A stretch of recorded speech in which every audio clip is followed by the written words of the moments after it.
So yes, we are speaking about youth on the tightrope of life with the motivational speaker, the author of It's a Wonderful Life, looking ahead to your book release as well, Vivek. And of course, he's an ex-IAS, so many hats, he wears them all. Welcome once again to Table Talk. Thank you. It's a second time for me, and it's always a joy. I always try to attend your sessions. I do pop in and pop out at times, but you're doing great work. Thank you so much. Thank you. Yes, we all do the same. We all pop in, pop out. So I'm actually grateful if people stay through the session. I'm like, thank you. That's showing loyalty. But so yeah, today we are speaking about the youth. The attempt on Table Talk is to keep all conversations going, whether it's about the young ones, whether it's about sports, whether it's about mental health, whether it's about the cancel culture. That's coming up next. Yes, so Vivek, you want to start? Or should I start by asking a question? Are the young ones really, how are you looking at where they stand today after COVID? I mean, I'm saying after COVID because I hope this is not just the lull before the next storm. Yeah, I think it's a good question. It's pertinent. We are talking about after COVID now, even if we're not at the end of it yet. We are reaching an endemic shortly, hopefully next year early.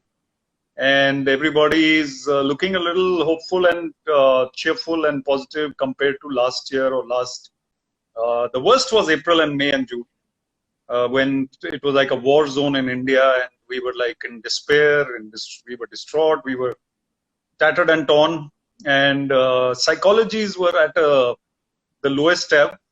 I think it's really, really improved in many ways. People are back to being what they were. And India being India, we are full throttle in everything.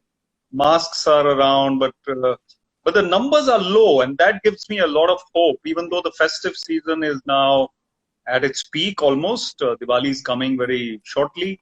So I think the youth have a lot to hope for, not only because the pandemic is ending, but also because I think God cannot be so harsh on mankind that after a pandemic, he will have something else in store for us next year. So let's hope happy times are coming. So they should be joyous and cheerful, looking forward to good stuff. So please be cheerful if you're watching.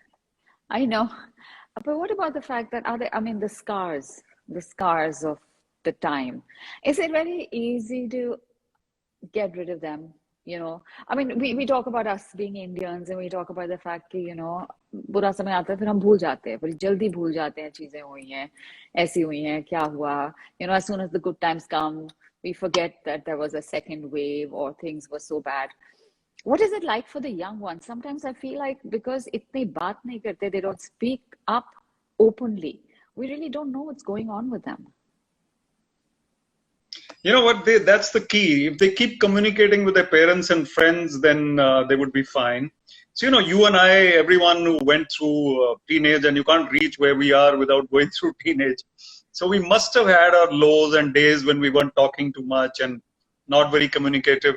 So these days, unfortunately, there's a lot of virtual reality for them. So they are actually not talking to real people, but they are spending more time communicating on social media. And if they would communicate more and if they would express more, then it would be lighter for them. I think there are two types of youngsters at the moment. One type is that is reasonably hopeful and confident of their capabilities and the way forward. The other who's unfortunately feeling very low and very uncertain, and also maybe giving in, you've mentioned in your book, Stone Shamed and Depressed, I remember the title, that they are feeling the need for diversions and digressions and distractions. So I have a lot of worry about them. So I think the first lot is going to get better, and the second lot will get worse unless we do something about it. That's a bit scary, isn't it, going forward? But tell me, when we're talking about youth on the tightrope of life, generally, what is the first thing that comes into your mind? The first thing that comes is that this tightrope is not as narrow as they think it is. A tightrope implies that it's, aage kuan piche khai. You remember that expression? Yeah. And it's like, there are people who are I mean, it's either now or never, or, I'm going to be a disaster if I don't get into IIT, if I don't get into IIM, if I don't get into the IAS. So all these I's are so daunting and intimidating. So I personally feel that the tightrope is something which they consider to be extremely difficult, but that's the sun rises the next day when you failed an exam. So I think the tightrope is something which implies that they feel their choices are very narrow and their chances of success are also narrow. So they are under duress, under stress, under tension. And if they would just realize that the spectrum is wide, if not this roadway, pathway, then something else. So it is said that, the bend on the road or the end of the road is often not an end, but it's the bend. And you have another turning coming in. It's not my quote, it's somebody else's. But the point is, it's a great quote. Right. So we look forward to tomorrow. We look forward to next year. You look forward to the journey. And you cannot say that I'm going to be happy in 2028 and this is 2021. So 7 years I'm going to be unhappy and then I'll be very happy after 2028 because I'll do this, I'll buy a car, a house, this, that. So it doesn't work like that. So you have to enjoy the tightrope if it's a tightrope. The thing is that I find a difference between the current generation and the millennials. Just today I was reading this article about how a whole lot of millennials are getting together to buy a house, right? And that's very different from what this generation currently which is in college and schools is, because they are putting so much pressure on themselves that it's a lot of it is made by themselves. It's self-made. A lot of it is contributed by social media, and the rest is all society, right? Society and homes. Yeah, it's actually society, and unfortunately, it's the parents at times. So the tightrope becomes tighter, and the difficulties surmount because the parents keep on expecting too much, mentioning a lot, that what happened to that, and why didn't you do that, and why only 96 and why not 98. And some parents are too exacting and demanding. Some may be balanced and some may be cool. So I wrote a piece once which was called Parents, Please Take a Chill Pill. And that chill pill is obviously what the millennial wants the parent to take. But the parents are often living their dream through their children. Yeah. So I think society is at one end, but the parents themselves are representative of what society is looking for from the youth. And how many of us can live up to those high expectations or even surpass them? It's very difficult. And it's more of a middle class phenomena, isn't it? That parents are living off their children, like you just said. I'm going back to that line, living off their children. You see that on television. You see that in those reality shows where kids are performing, singing, dancing. It's all symptomatic of that same feeling that is within parents, trying to push their children up to. Maybe it's for a better life that they didn't have, or maybe it's just their dreams and ambitions simply.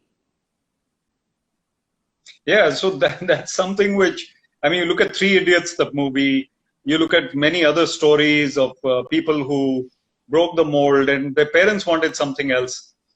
I think out of the three stakeholders in education or the upbringing of children, the children themselves, the parents and the teachers, let's just have a triangle there.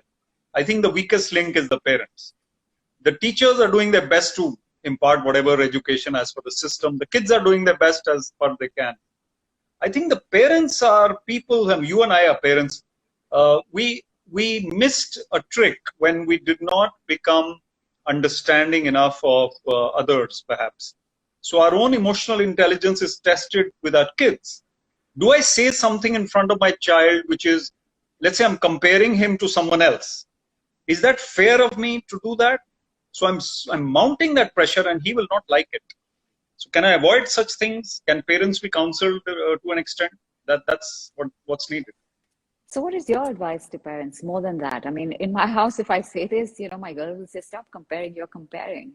Because I always tell them, try not to take the pressure, don't compare yourselves to the others. And the moment I come up with something, I get it back because they'll be, now see who's comparing. So yeah, I mean, what is it that you can tell the parents?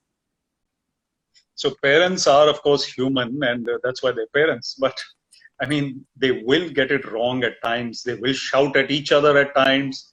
So unfortunately, and before I tell you what I'll tell parents, unfortunately, during this pandemic, a lot of domestic violence also took place or is taking place. So shouting matches between the parents in front of the kids and everybody scooped up at home. So the pressure was high and is probably high in many homes. And the kids, especially school-going kids, are greatly impacted by that kind of behavior, which could be worse in some cases and just a little bit in others. Yeah. I would say to the parents, if I was to talk to them, and I started off as a motivational speaker, Jyotsna, when I started delivering these speeches at schools, they used to invite me to give some prizes to the kids and deliver a speech. And then the guys would come up to me and say, oh, Vivek, you should become a speaker. I mean, whatever. So I realized that talking to these parents, I would tell them that you have to be the example of what you want the kids to be. They're not going to follow your instructions. So as parents, I would tell them, please don't be too directive in your approach, that kids do this. Participate, communicate, play with them, read books with them, especially the younger lot. And older children should be almost like friends, discuss with them. Opinions should be shared, give them respect. And it's difficult, but if you are the role models and examples and friends as parents, then you're doing a great job without becoming too soft. So it's a tightrope for the parents as well, isn't it? Yeah, I always say, but Vivek, and that's a very individual point of view that parents can never be their children's friends. Parents have to be parents, because I see that a lot of it in our generation, that parents would rather be friends, discuss. I mean, I'm saying please discuss everything. Everything should be open. We have all kinds of open conversations in my house, but at the end of the day, I am still the mother. I am not your friend, and I say this to my children. But unfortunately, I don't see that a lot now. I'm not generalizing, but I do come across cases where everyone's very proud to say we are our child's friend, and I'm like, there's something wrong here. So there's a balance which is missing in every human endeavor, and this is another thing where you can't go too much overboard. It is different from times when you and I were growing up, and maybe a few years apart, of course. But it was probably something which our parents were, our parents were probably stricter with us than this generation for sure. But I think going overboard as friends is wrong. However, not being friends is wrong. It's a tightrope walk for the parents. Balancing your firmness is what I call a key word here. And I even talk to corporates and government officers in my talks and workshops that anger is of no use. Firmness should be there. You can be firm, yet you can be friendly. I'll give you chutti when you want, you tell your employee. But if you take a panga with me or you are late for a deadline, I'm going to be very firm with you, and I'm going to say that, okay, I'm taking action against you. So, you have to balance it with the kids as well. That this is a no-no. These are the limits. And they understand very well. Kids are sharper than the parents. Someone's written parents are still strict. Well, tell me, do you get questions from children? I mean, do you get help questions? Children asking for help or asking for advice. What kind of questions or what kind of advice are you asked for? So I'll give you an example. And there is this young lady who messaged me, and she's in college. And so there was, unfortunately, a cousin or someone who was harassing her at home. And I got this question because I was in a session where this young lady attended my talk, and she felt confident enough to reach out to me that at home there's someone in my extended family, and how do I handle this? And so I put her onto a counselor. I put her onto a professional counselor, a lady who could help her actually. And she was in another town, but she was able to help her. I also get questions related to, my parents want this and I want this, which is obviously the key. And then the children are expected to take their decisions at the age of 17 or 18 or 16. What are you going to do in life? Now, you and I at least didn't know till 4 years ago that I'm going to be a motivational speaker. I was ensconced in the IAS and sitting pretty, and, I wasn't thinking of it. But now I'm doing something else entirely. And you never thought perhaps that you leave TV and do Instagram Live with Vivek Atray. I mean, you wouldn't do such things. But so we can't expect them to take those decisions at that stage of life. And we can't be so harsh on them. So these kids, I counsel them that go and tell your parents patiently. If they say no, go and tell them again after a week that this is what you want. Go and tell your mom first if she's more friendly. Go and tell your dad first if he's more friendly. Ask them that you want to go for a walk with them. Spend an hour with them. Don't say, Papa, I want to be this. And Papa says no. And that's the end of it. That's not the way parents and kids can communicate. And then you slam the door and then you don't speak for a year about that topic. This is very unfortunate. Families have to sit together, mull, confabulate, discuss, and then you will come up with a consensus. And parents are, after all, they love their kids. I hope they love their kids and they want the best for them. So I think children should also, so I answer like this at times. Let's see what happens to them.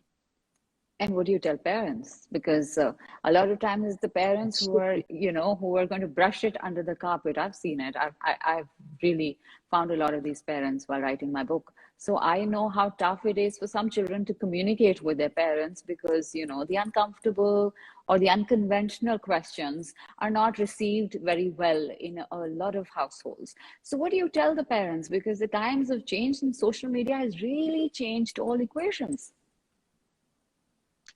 Yeah, so my constituency, if I may say so, is the 15-year-old to the 35-year-old.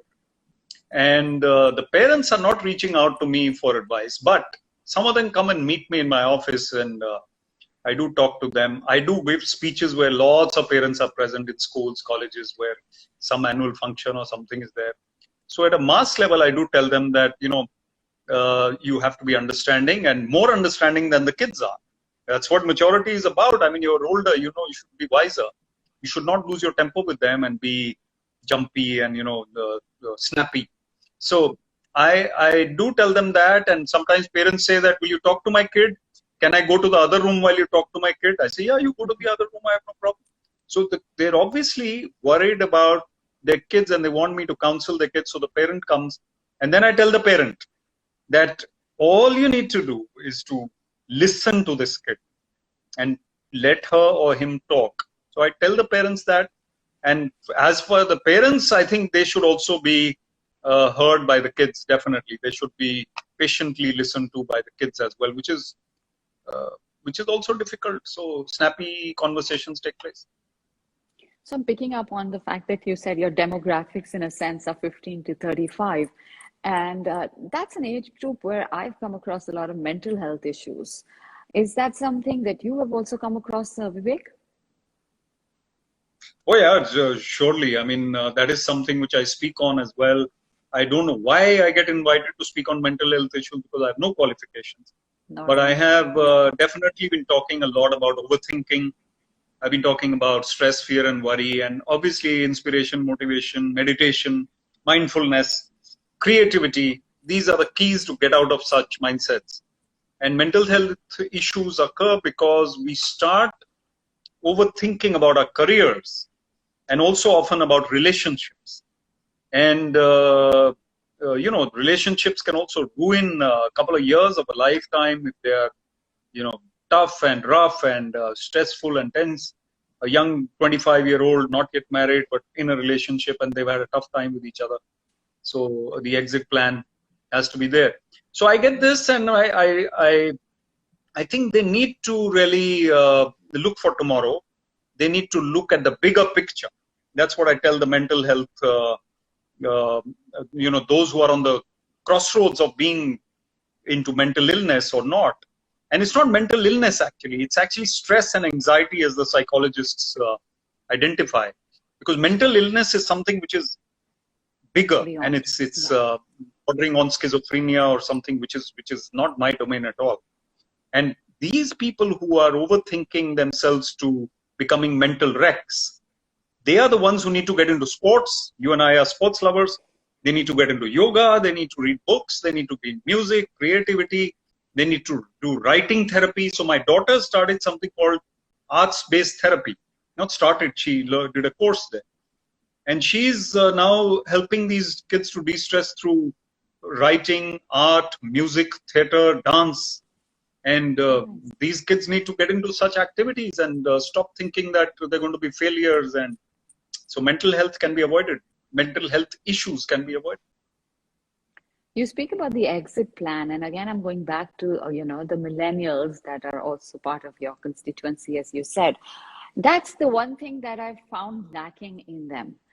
And I mean, you would expect then, in a sense, that it would give them more relief, the kind of freedom mentally to just pursue what they would like to do. But do you feel that it's ironical that because they don't have that exit plan, actually, it's causing them a little bit more angst?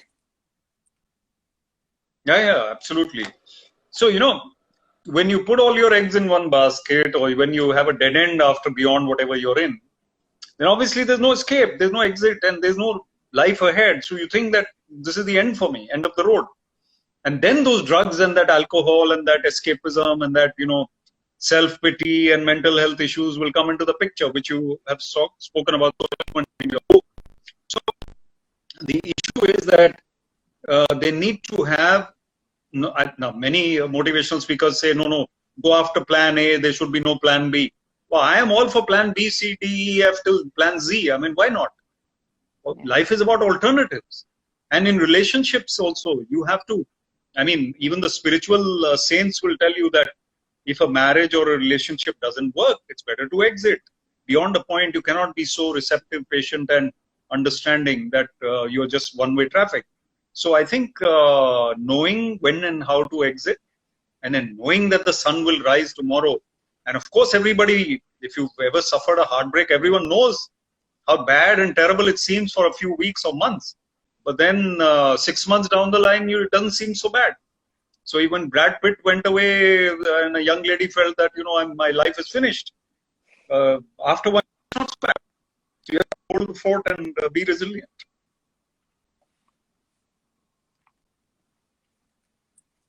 You can hear me? I lost you a little bit in the end. Yeah. Okay. I can hear you. Okay. Yeah.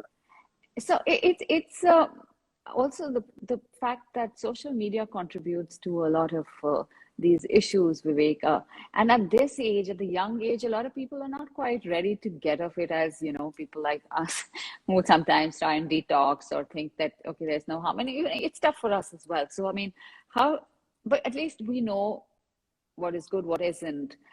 In at that age where it's a little bit of more peer pressure, adventurism, the fun of being on social media and exploring, how do you make a generation aware that eventually that is also leading you on that tightrope? Absolutely. It's a very good point, because their consciousness is attuned to Instagram. And on Instagram, you have Jacqueline Fernandez and you have Cristiano Ronaldo, and they are perfect in every way. At least on Instagram, they're perfect, right? So, I mean, if I am someone who doesn't look like them, or if I'm someone who cannot be as successful as them, I feel depressed. I mean, it's potentially possible. And this person keeps looking at not only them, but someone who is just a notch above them in everything. Maybe a second year student when you are in the first year, that this guy has so many followers, this guy has so many girlfriends, or whatever it is. And I am like, timid and worthless or whatever. Yeah. So I'm comparing myself to others there myself. We were talking about comparisons, and social media is a great instigator of that. So if I live on Instagram, ultimately, I'm not going to come out happy. I mean, they can watch our talk and come out happy, hopefully. But after that, they're going to spend another 1.5 hours doing something else, and they'll come out feeling uneasy. So this is something they need to balance. I think I am a great believer that if you spend 1 hour in the gym, or better still at outdoor sport, you will not feel the need to be in social media so much. You will do healthier stuff, and your endorphins are high and your dopamine is high, and you're like gung-ho a little bit. And then even if Jacqueline Fernandez is looking perfect, you're okay, she's like that, I'm like this. What's the problem? Yeah. But it's hard. I mean, it's hard being in their shoes as well, right? It's a generation that is really multitasking on many levels. Well, we've been chatting for almost half an hour, so I'm going to quickly wrap this up with one final word from you, Vivek. Your final advice to families as a whole, parents, children, and not forgetting the kind of society that we come from. What advice will you tell people to get off that tightrope? Yeah, before that, I just saw a beautiful compliment for you. So good for you. It must be my followers just followed you. So, Thank you. but that Embarrassing. tightrope is, but that tightrope is going to be there throughout our lives. And why be scared of it? I mean, see, once or twice we might even fall down from that cliff and be shattered, and then we rise again. Because unless you knock yourself, unless life knocks you down, you're not going to be able to bounce back. So it is that ability to bounce back, which is what my book, you mentioned, It's Still a Wonderful Life. It's coming out on the 29th of October. It's already available on Amazon, actually. Oh, But excellent. I talk about this. And my random forays, my column is there in that book, 120 pieces. So I am going to tell everybody today, and through my columns and through my writings every day, that life will bounce back. And the tightrope is not as tough as it seems. So keep smiling. Super. And yeah, I want to just add to that because I remember the fact that I'd written a little bit about this, that we don't really allow our children to fall too much today. And I think this one goes out to the parents from me. Don't just helicopter in for everything and do their parenting.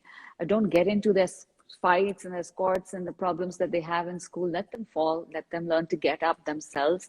It is for the better of them, and your children. And I think that's the Absolutely. one thing, Vivek, a lot of us are making the mistake of. We're learning to not say no to our children. And maybe we can speak about that another day.